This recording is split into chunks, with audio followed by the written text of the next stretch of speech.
We see it in the headlines. We also see it at the gas pump and every time we reach for our wallet. Inflation. So why are we seeing the nation's worst inflation in decades? A new book attempts to answer that question. It's titled Inflation: What It Is, Why It's Bad, and How to Fix It. Its co-author is our next guest, Steve Forbes, chairman and editor-in-chief at Forbes Media. Thanks for joining us. Good to be with you, Mitch. Thank you.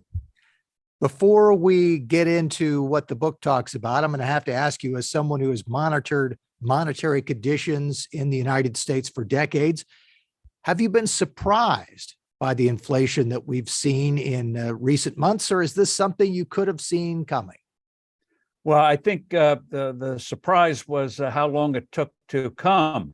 The Federal Reserve was debasing the dollar or undermining its value before the COVID crisis.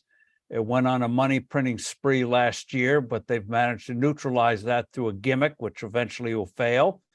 And the big surprise, though, is how this administration, just for political reasons, you'd think would want a booming economy, but instead is throwing up barriers to commerce, starting with the war against fossil fuels, which raises costs, which raises prices. And guess what? You see it at the gas pump. Not good for November elections, not good for the economy. Most of us, when we think about inflation, think about going to the gas pump or going to the store and having to pay more than we've paid in the past for the same items. Your book actually talks about the fact that this is sort of a symptom rather than the actual issue. That's right. Unfortunately, governments for hundreds of years mistake symptoms for the cause. Rising prices are the result of inflation, not the cause of inflation. That's why you see governments like the Biden administration blaming oil producers, meat producers, Vladimir Putin, whatever, railroads, Richard Nixon blaming Arabs. In Roman times, they blamed Christians. In medieval times, they blamed witches for rising prices. But there are two kinds of inflation. One is reducing the value of money, which usually comes from creating too much of it. And the other is non-monetary, like you get, say, a drought, which will raise prices of crops, or what we had experienced with the lockdowns. We disrupt supply chains everywhere and create shortages. Those will send up prices. But in terms of non-monetary inflation, if you leave the economy alone, it eventually will work those things out. You know, World War II, we had a huge challenge of going from a wartime economy to a peacetime economy. You don't turn from making tanks to freezers overnight. So we had a couple of years of disruptions and rising prices, but they worked their way out. Unfortunately, this administration, instead of letting things work out, is making things worse. New regulations, new barriers to doing business, and then they blame not themselves, but everyone else. The subtitle of your book, which is titled Inflation, says what it is, why it's bad, and how to fix it. You've talked a little bit about what it is. I think all of us would agree right now that it's bad, but your book talks about the fact that even the levels of inflation that some people have considered acceptable, that's bad as well. That's right. What we've had since the 1970s, when we blew up the post-World War II gold standard, was what you might call after periods of high inflation like we had in the 70s, it's followed by low inflation.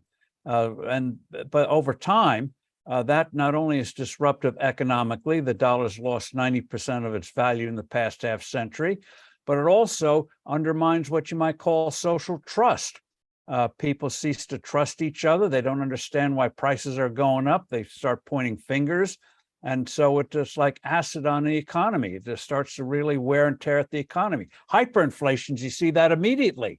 But in a slow motion inflation, it's not quite as dramatic, but the damage over time is. And let me just give you one statistic. Between the end of World War II, late 1940s and late 1960s, before we blew up the Bretton Woods gold standard, the average growth rate in the U.S. was 4.2%. Since then, the average has gone down to 2.7. Now, that doesn't sound like very much, but you compound that over 50 years, the result has been devastating. The median household income today is $67,000.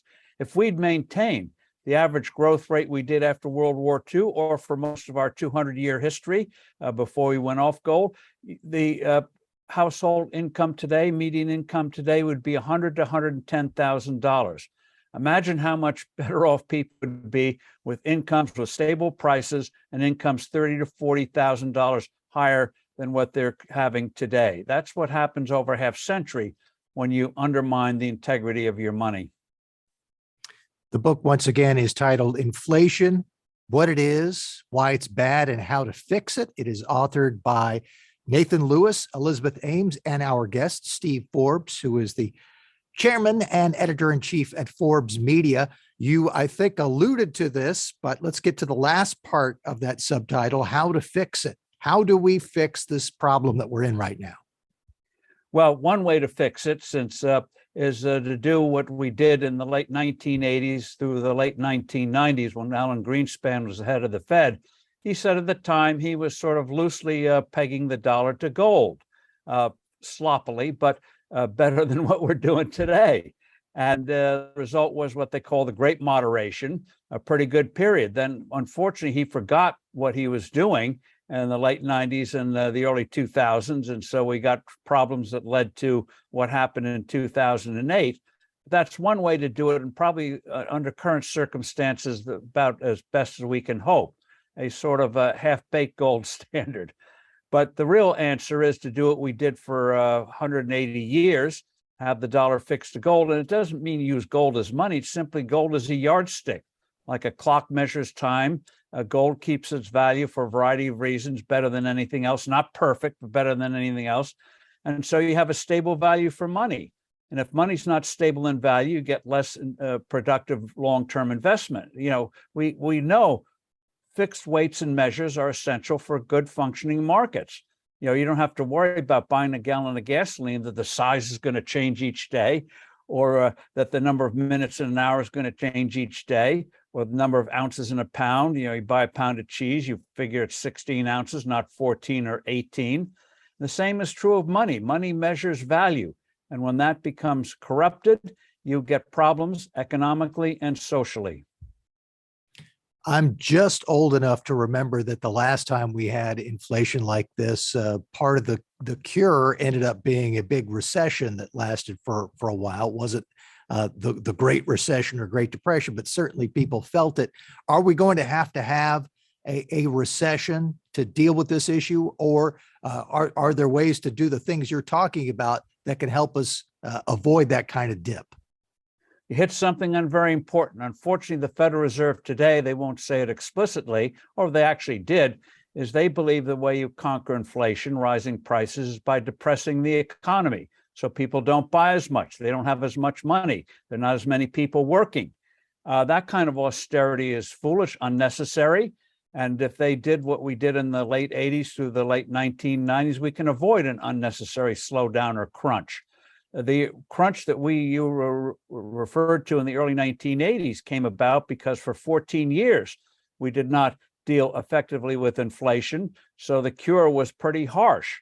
But if we deal with it now by getting the government out of the way, which I hope will start when we get a new Congress in November, and by the Federal Reserve focusing on the integrity of the dollar rather than trying to depress the economy, we'll get through this in pretty good shape. But the longer you wait, the more you do these crazy things they're doing, the higher the price we're going to pay. So one of the whole purposes of the book, which is very reader-friendly, no jargon, is to make the case. Let's do it now. Here's what the disease is. Here's what we can do about it. Let's do it now and avoid a lot of unnecessary pain and turmoil later. You mentioned crazy, and so I have to ask at that point about this idea of the modern monetary theory. I'm guessing that your book really takes aim at this idea and explains why it's wrong.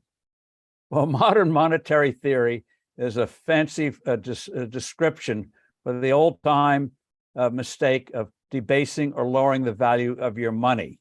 And whether in the old days it was taking precious metals out of coins and replacing with bad metals, like replacing gold with copper and stuff like that.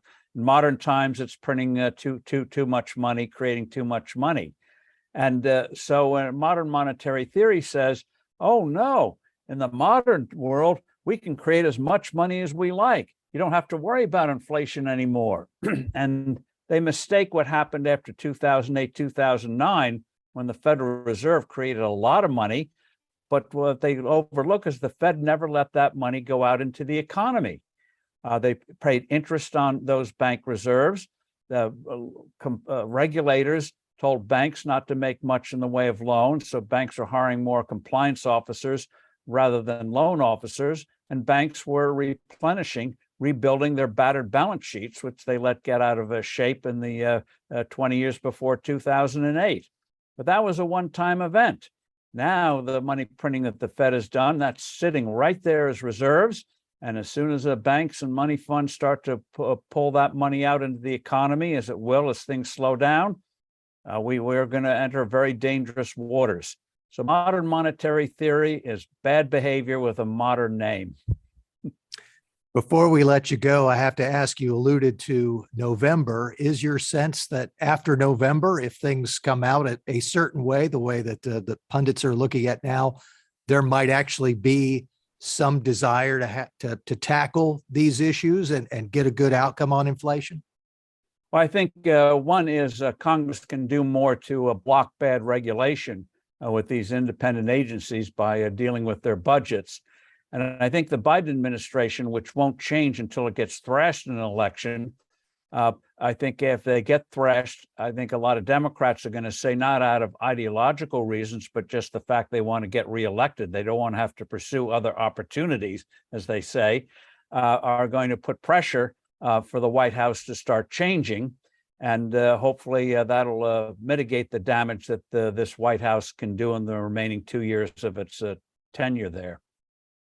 Well, the problem, as we know, is inflation. And if you'd like to learn more about what it is, why it's bad, and how to fix it, you can read the new book titled Inflation. It is co-authored by Nathan Lewis, Elizabeth Ames, and the lead author is the man we've been speaking with. You might remember him as a former presidential candidate. He is, of course, the chairman and editor-in-chief of Forbes Media, Steve Forbes. Thanks so much for joining us. Thank you. Appreciate it.